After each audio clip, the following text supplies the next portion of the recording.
Καλησπέρα. Σε αυτό το βίντεο θα δείξουμε γιατί είναι καλύτερο να προγραμματίζουμε το ESP32 όχι σε Arduino IDE, αλλά στο επίσημο framework της εταιρείας, το ESP IDF. Λοιπόν,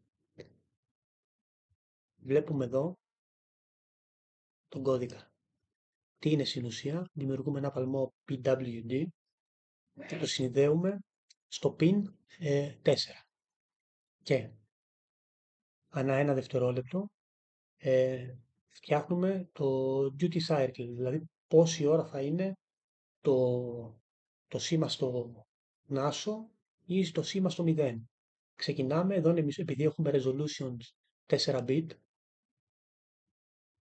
2 συντετάρτη μας κάνει 16, εδώ λέμε ότι τα 8 bit θα είναι, 8 παλμοί θα είναι για high και 8 για low. Εδώ το 1 τέταρτο. Δεν μας ενδιαφέρει τόσο πολύ αυτό, αλλά θα δείξουμε πόσο μνήμη πιάνει. Βασικά να δείξουμε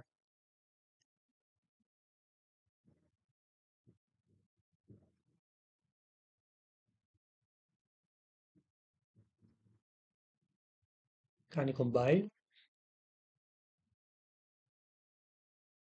και αυτό το περάσουμε, εδώ βλέπουμε τι ακριβώς κάνει στον παλμογράφο. Δημιουργεί ένα παλμό με 50% του cycle και μετά 25%. Λοιπόν, βλέπουμε ότι το μέγεθος είναι αυτό, 239.996 byte. Ωραία. Πάμε τώρα να δούμε ακριβώς το ίδιο πράγμα, αλλά στο επίσημο framework. Ο κώδικας είναι λίγο διαφορετικός, θα το δούμε, αλλά κάνει ακριβώς το ίδιο πράγμα. Δηλαδή, εδώ φτιάχνουμε το μηχανισμό που θα κάνει τον παλμό και εδώ λέμε σε ποιο pin θα συνδεθεί αυτός ο μηχανισμός. Και εδώ ακριβώς το ίδιο πράγμα. Πάμε εδώ να δούμε, να κάνουμε build.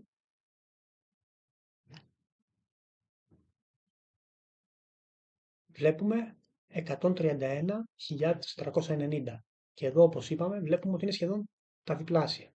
Οπότε φτάνουμε στο συμπέρασμα ότι το Arduino IDE είναι καλό για κάποιους χομπίστες, αλλά όταν θέλουμε να κάνουμε επαγγελματική δουλειά, καλό θα είναι να το προγραμματίζουμε με το επίσημο framework. Τι σημαίνει λιγότερη μνήμη? Σημαίνει ότι θα καίει και λιγότερο, θα έχει λιγότερη κατανάλωση. Και τι σημαίνει λιγότερη κατανάλωση? Άμα θέλουμε να φτιάξουμε κάτι που θέλει αυτονομία, σίγουρα θα θέλεις μεγαλύτερη μπαταρία για να έχεις την ίδια αυτονομία. Δηλαδή ένας κώδικας ο οποίος είναι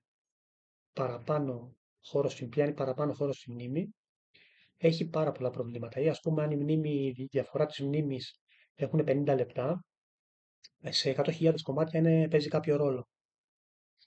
Αυτό ήθελα να δείξω σε αυτό το βίντεο και θα ετοιμαστώ για άλλα βιντεάκια σύντομα. Ευχαριστώ.